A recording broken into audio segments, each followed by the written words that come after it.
جی شاہ جی.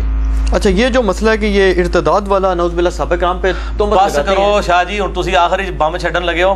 ہاں یہ ایک بات کی جاتی ہے نا جی کہ آپ جی بخاری مسلم میں حدیث ہے نا اصحابی والی، اصحابی بھی ہے کہ کچھ ایسے لوگ ہیں جو آپ وسلم کی زندگی میں مومن تھے، آپ کی وفات کے بعد کافر ہو گئے، انہی کو صحابی کہا جا رہا ہے. یہ امتی والی روایت لے کے آتے ہیں. وہ کون ہے؟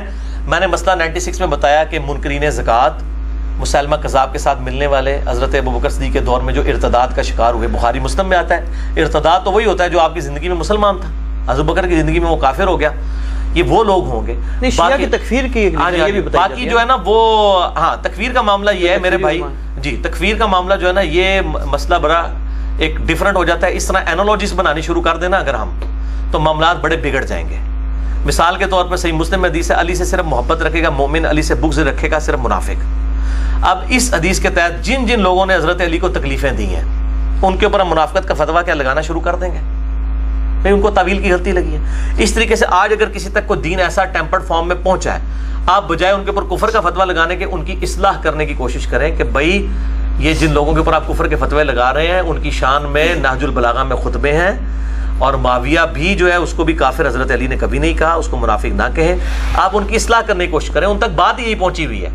صحابہ کی تکفیر تو چھوٹا مسئلہ ہے، اس سے بڑا مسئلہ تو توحید کا ہے، وہ اس کے اندر مبتلا ہے. صحابہ کی تکفیر چھوٹا مسئلہ ہے، توحید کا مسئلہ بڑا ہے. قرآن نے تو کہیں نہیں کہا کہ صحابہ کی تکفیر معاف نہیں ہوگی.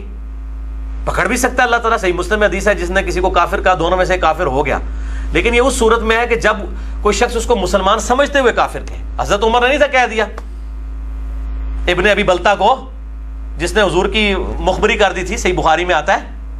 حضرت علی کو نبی صلی اللہ علیہ وسلم نے بھیجا، وہ جوڑے میں سے خط نکال کے لایا وہ عورت والا. تو حضرت عمر نے کہا تھا کہ یا رسول اللہ اجازت ہے میں اس منافق کو قتل کر دوں. آپ نے فرمایا چھوڑو یہ بدری ہے، اللہ نے اگلی پچھلی خطائیں اس کی معاف کر دی ہوئی ہیں. نبی کے ساتھ خیانت کرنے والا منافق ہی ہو سکتا ہے، لیکن مسلمان تھا، اس کو غلطی تعویل کی لگ رہی. حضرت عمر کو بھی آپ سے نے یہ نہیں کہا کہ تم توبہ کرو، تم نے ایک مومن کو منافق ہے. ان کو پتا تھا، انہوں نے اپنی تعویل کے مطابق صحیح. اس طریقے سے اگر کسی میں ہے، ہم تو لعنت بیچتے ہیں اس شخص کے اوپر جو ابوبکر عمر اور عثمان کو کافر کہتا ہے، نعوذ باللہ من ذالک، کے کسی صحابی کو اوپر. لیکن مسئلہ ہے کہ جس کو یہ کینسر لگ گیا ہوا ہے اس کا علاج کس نے کرنا ہے؟ سعودی عرب کے ریال لے کے اپنے مولویوں کا تو علاج نہیں کر رہے ہیں، ان کے اوپر فتوے لگا رہے ہیں. اور یہ بھی توصیف راشدی کلپ چڑھا رہا ہے وہ یاسر الحبیب کے. یاسر الحبیب وہ رافضی ہے جس کو ایران والے کافر کہتے ہیں، پاکستان کے شیعہ کافر کہتے ہیں. رافضی وہ تو امام خمینی کو کافر کہتا ہے یاسر الحبیب، اور اس کے کلپ عربی والے چڑھا کے جواب دے رہا ہے سنی عوام دیکھو شیعہ کیا کر رہے ہیں.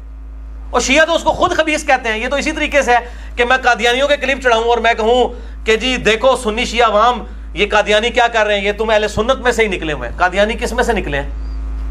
غلام احمد قادیانی کون تھا؟ دیوبندیوں اور اہل حدیثوں کا شاگرد تھا، سنی تھا نا، شیعہ میں سے تو نہیں نکلا، سنیوں میں سے نکلا ہے نا. تو کیا جب سنی اس سے اعلان برات کر چکے ہیں، قادیانیوں کا وبال اس پہ ڈالا جا سکتا ہے؟